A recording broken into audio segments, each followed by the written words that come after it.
Hello दोस्तों, मैं हूं प्रांजल। सभी का स्वागत करता हूं क्रिप्टो वेल के बिल्कुल फ्रेश वीडियो के अंदर। तो आज के इस वीडियो में हम लोग कवर करने वाले हैं टेक्निकल एनालिसिस को, साथ ही आप देखने वाले हैं कुछ क्रिप्टो की न्यूज़ेस को।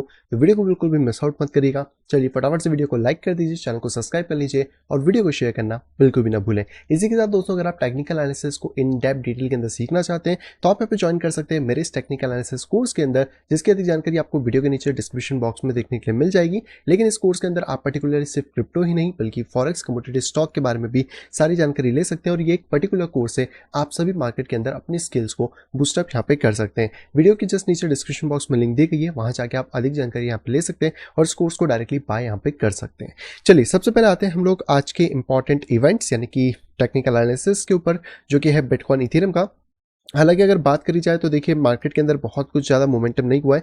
कल जब हमने लाइव किया था तब भी बात करी थी कि हम इसकी वीकली क्लोज के बाद ही देखेंगे कि मार्केट यहाँ पे क्या करने वाला है। अभी करंटली अगर वीकली क्लोजिंग के हिसाब से देखते हैं तो बिटकॉइन जो है वो कॉन्स्टिक्यूंटली 3 वीक से यहाँ पे साइडवेज मार्केट के अंदर चल रहा है। अब ऐसे में एक ही मोमेंटम समझ आता है, वो है कि आपको एक बहुत ही जल्द एक बड़ा ब्रेकआउट देखने को मिलेगा। माइट भी शायद 2 से 3 दिन के अंदर ये चीज़ें हो सकती हैं, तो आपको यहाँ पर एक मोमेंटम देखने को मिल सकता है। वहीं पर अगर आप 4 आवर या फिर डेली टाइम फ्रेम के अंदर यहाँ पे बात करते हैं तो यहाँ पर बिटकॉइन कहीं ना कहीं एक तरीके से सिमेट्रिकल पैटर्न, या आप कह सकते हैं कि एक तरीके का कह पाएंगे यहाँ पे असेंडिंग ट्रायंगल पैटर्न को आप फॉर्म कर रहा है। तो ये जो पैटर्न है ये बेसिकली थोड़ा बुलिश पैटर्न है। एंड जैसे मैंने पहले भी आपको बताया कि बिटकॉइन लगभग 26,900 की जब तक नीचे नहीं जाता है तब तक बिटकॉइन बुलिश रह सकता है। और आने वाले दिनों में जो शॉर्ट टर्म टारगेट है वो 31,000 से लेके 32,500 के बीच में यहाँ पे रहने वाला है। तो अभी हमको अगर कल या परसों के अंदर इसका कोई भी ब्रेकआउट देखने को मिलता है, प्रॉपर रिट्रेसमेंट मिले या ब्रेकआउट मिले, देन ये टारगेट अभी भी स्टिल वैलिड रहेगा। एंड स्टॉप लॉस जो भी हम लगाएंगे वो लगभग 26,500 के नीचे ही रहेगा, जिससे कि अगर मार्केट में कुछ गड़बड़ होती है या फिर कुछ एग्जिट करना हो तो हम एक छोटे से लॉस के अंदर वहाँ पे निकल पाए। लेकिन अभी क्योंकि वीकली क्लोजिंग थोड़ी सी कॉन्सिक्यूटिवली एक तरीके से आप कह सकते हैं कि एक ही जोन के अंदर यहाँ पे चल रही है, तो ये 2019 की याद दिला रही है, जो कि कल के लाइव वीडियो में मैंने कवर किया था ऑलरेडी। नहीं देखा है तो जाके डेफिनेटली चेकआउट उसको आप करिएगा। लेकिन अभी के टाइम पे बिटकॉइन के अंदर बस यही एक एंट्री बनती है जिसको अगर आप लेते हो तो आफ्टर ब्रेकआउट आप इसको चेकआउट डेफिनेटली यहाँ पे कर पाएंगे। यहीं पे हम लोग बात करते हैं बिटकॉइन के अंदर इसके डोमिनेंस के बारे में। तो डोमिनेंस बिटकॉइन का डेफिनेटली इस टाइम पे इंक्रीज हो रहा है दोबारा से। यहाँ पर अगर आप एक चैनल को देखने की कोशिश करें तो यहाँ पर बिटकॉइन की डोमिनेंस ने एक पैरेलल चैनल जैसा फॉर्मेशन यहाँ पे दिया है। एग्जैक्ट चैनल तो हम इसको नहीं बोल सकते क्योंकि थोड़ा प्राइस ऊपर थोड़ा प्राइस नीचे है अगर आप 2-3 जगह देखें, बट अगर ये ब्रेक करता है तो ये ऐसा बुल फ्लैग भी काम कर सकता है। और इन शॉर्ट टर्म अगर हम डोमिनेंस की बात करें, जितनी इसकी हाइट है, अगर मार्केट इसको भी यहाँ से ब्रेक करता है तो लगभग आपको जो टारगेट है वो 48% तक देखने को इन शॉर्ट टर्म यहाँ पे मिल सकता है। तो आफ्टर ब्रेकआउट बिटकॉइन की डोमिनेंस यहाँ से ब्रेक करेगी और ये छोटा वाला तो चैनल ब्रेक होगा ही होगा, साथ ही साथ ये जो बड़ा चैनल है जिसे हम बहुत लंबे समय से यहाँ पे देखते आ रहे हैं, ये चैनल भी फाइनली बिटकॉइन की डोमिनेंस यहाँ पे फिर ब्रेक कर पाएगी। और ये अगर ब्रेक हो जाता है तो अल्ट्स के लिए थोड़ा सा खतरा यहाँ पे बनेगा, खासतौर पर बीटीसी पेयर के अंदर। पर जो डॉलर पेयर के अंदर अल्ट्स हैं या फिर बाकी सारी चीज़ें वो अच्छी तरीके से बूम यहाँ पे फिर कर सकती है। तो अभी करंटली ना शॉर्ट टर्म बात करें तो बिटकॉइन लाइक 31,000 32,000 के रेंजेस में दिख सकता है जब तक वो अपने सपोर्ट को मेंटेन यहाँ पे कर पा रहा है। नेक्स्ट पे हम लोग बात करते हैं इथेरियम के बारे में। तो इथेरियम में जैसे मैंने पहले भी आपको बताया था कि इथेरियम एक्चुअल में एक सपोर्टिव लाइन के आसपास यहाँ पे आ सकता है।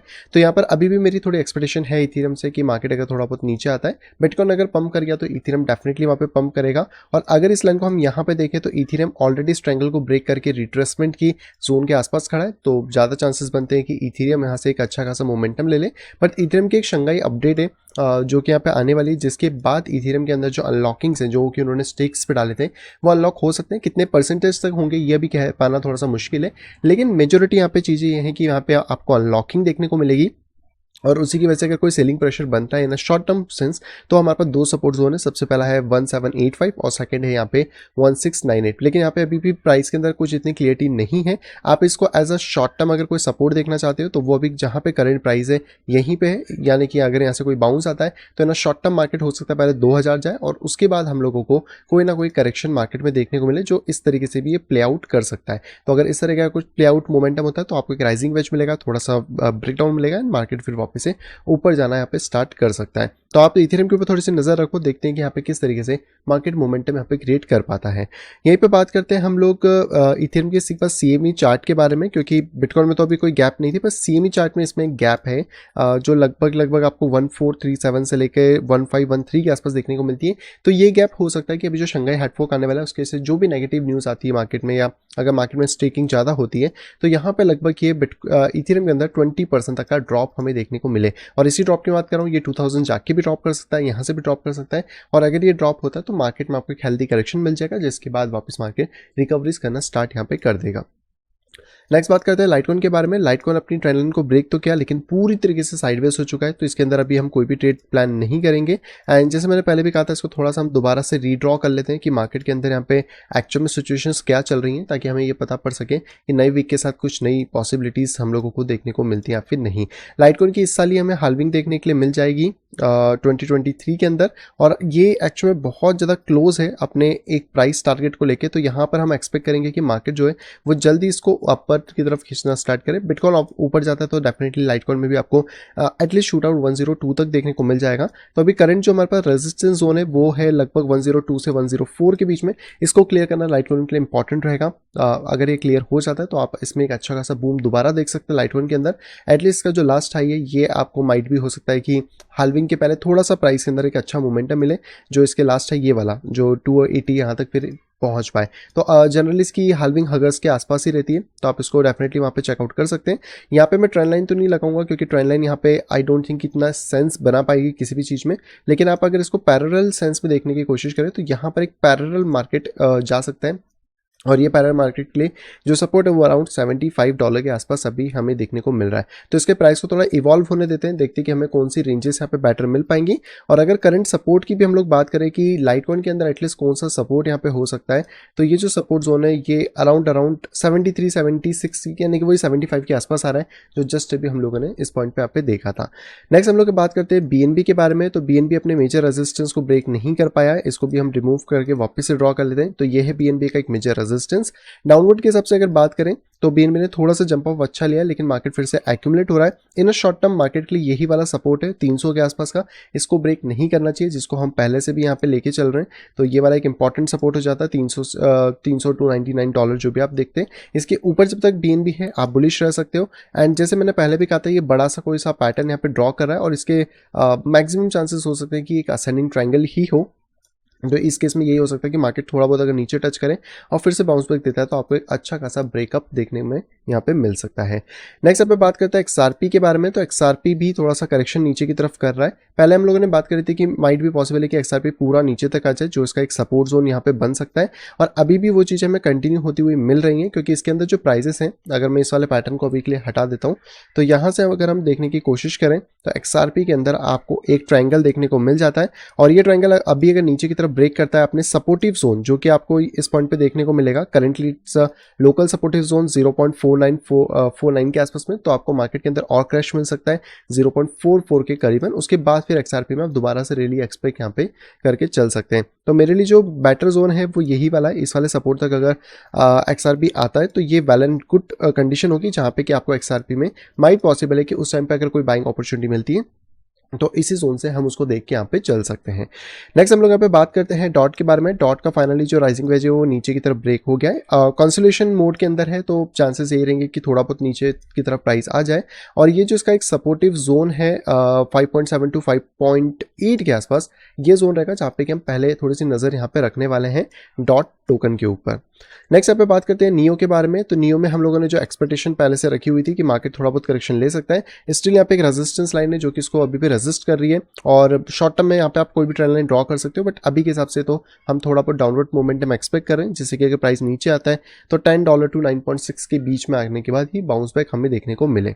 नेक्स्ट अब बात करते हैं कार्डेनो के बारे में। कार्डेनो अभी अपने रेजिस्टेंस से टकरा के आया है। अभी के लिए जो सपोर्टिव लाइन है वो 0.37 के आसपास है, जिस लाइन के ऊपर बस आपको प्राइसेस को यहाँ पे देखते हुए चलना है। तो जब तक कार्डेनो एटलीस्ट 0.42 को ब्रेक नहीं करता, हम ज़्यादा लॉन्ग की पोजीशंस पे ध्यान नहीं देंगे। या फिर अगर सपोर्ट के ऊपर आता है कार्डेनो 0.34, देन ही हम यहाँ पे सपोर्ट के बारे में बात फिर यहाँ पे कर सकते हैं। नेक्स्ट यहाँ पे बात करते हैं चेन लिंक के बारे में। चेन लिंक ने बात करें तो थोड़ा हॉचपॉच सा जोन बना रखा है। आप खुद भी इसके अंदर का ट्रेड करोगे तो आपको एक रेंज ही देखने को मिलेगी।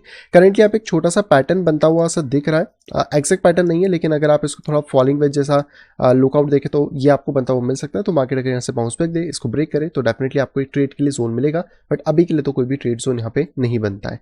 नेक्स्ट यहाँ पे बात करते हैं मैटिक। इसका भी चार्ट लगभग सेम है, पूरा हॉचपॉच हो रखा है। तो यहाँ पर अभी हम कोई भी ट्रेड से बचने की कोशिश कर रहे हैं, या तो जो प्राइसेस है वो पूरा नीचे की तरफ सेटल डाउन कर दे $0.971, तो आपको एक अच्छी एंट्री मिल सकती है, नहीं तो इतने हॉचपॉच जोन के अंदर ट्रेड करने से कोई भी सेंस यहाँ पे नहीं बनेगा। नेक्स्ट यहाँ पे बात करते हैं माना के बारे में। माना में जो राइजिंग वेज था वो ऑलमोस्ट अपने लेवल के आसपास आ गया है। अगर आप इस लाइन को हल्का फुल्का एडजस्ट करना चाहें तो डेफिनेटली कर सकते हैं, लेकिन अभी के तौर पे इसके अगर कोई भी ब्रेकडाउन होता है तो कम से कम शॉर्ट टर्म के अंदर आपको 0.55 का लेवल यहाँ पे देखने के लिए मिल सकता है। एंड लास्ट टोकन की बात करें सेंट, जो कि ऑलमोस्ट साइडवेज के अंदर ही फंसा हुआ है। तो मेजोरिटी टोकन अभी साइडवेज में है, जैसे कि बिटकॉइन खुद ही चल रहा है।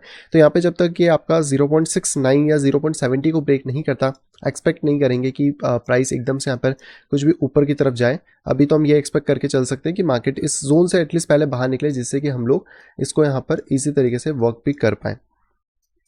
तो अगर आप साइन के अंदर कोई एंट्री बनाना चाह रहे हो तो आप 0.58 के ऊपर बना सकते हो, या फिर आफ्टर द ब्रेक ऑफ 0.68। इससे पहले कोई भी एंट्री लेना सेंसिबल नहीं होगा, और हम लोगों को थोड़ा सा स्टॉप टाइट रख के यहाँ पे चलना चाहिए। तो ये था दोस्तों आज के टोकन। मतलब वीकली क्लोज होने के बाद भी इतनी कुछ खास मेजर अपडेट नहीं दिख रही है। तो सबसे ज़्यादा अगर आपको किसी पे ध्यान देना है तो वो है बिटकॉइन, जिसके ऊपर उसका ब्रेकआउट आता है तो सारे डॉलर पेयर के टोकन जो है वो बिटकॉइन को फॉलो यहाँ पे करेंगे। फिलहाल में अगर डॉलर की बात करें कि डॉलर के साथ क्या क्या चल रहा है, तो डॉलर में थोड़ी सी स्ट्रेंथन आ चुकी है। जैसे हमने लास्ट वीडियो में भी डिस्कस किया था कि डॉलर माइट भी इस जोन पे या फिर इस वाले जोन पे आ सकता है, और इसके बाद हम लोगों को एक करेक्शन देखने को मिल सकता है। ये अभी के लिए इसका एक थोड़ा सा हाई जोन है। तो अगर डॉलर यहाँ तक आता है, यहाँ पे कोई फेक आउट करता है, तो हम लोग इस तरीके से एक सेल यहाँ पर एक्सपेक्ट करके चल सकते हैं कि डॉलर के अंदर आपको सेल देखने को मिले।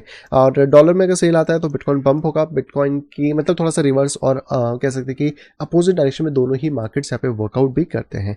चलिए बातें अपनी न्यूज़ के ऊपर। सबसे पहले न्यूज़ यहाँ पे निकल के आ रही है बिटकॉइन के लाइटनिंग नेटवर्क को लेके। तो फाइनली इसको अब यहाँ पे 6 साल हो चुके हैं। एंड लाइटनिंग नेटवर्क वैसा ही है जैसे कि इथेरियम के ऊपर ऑप्टिमिज्म, आर्बिट्रम, जेके सिंक, मैटिक, जितने भी लेयर 2 सॉल्यूशंस हैं ये बन रहे हैं।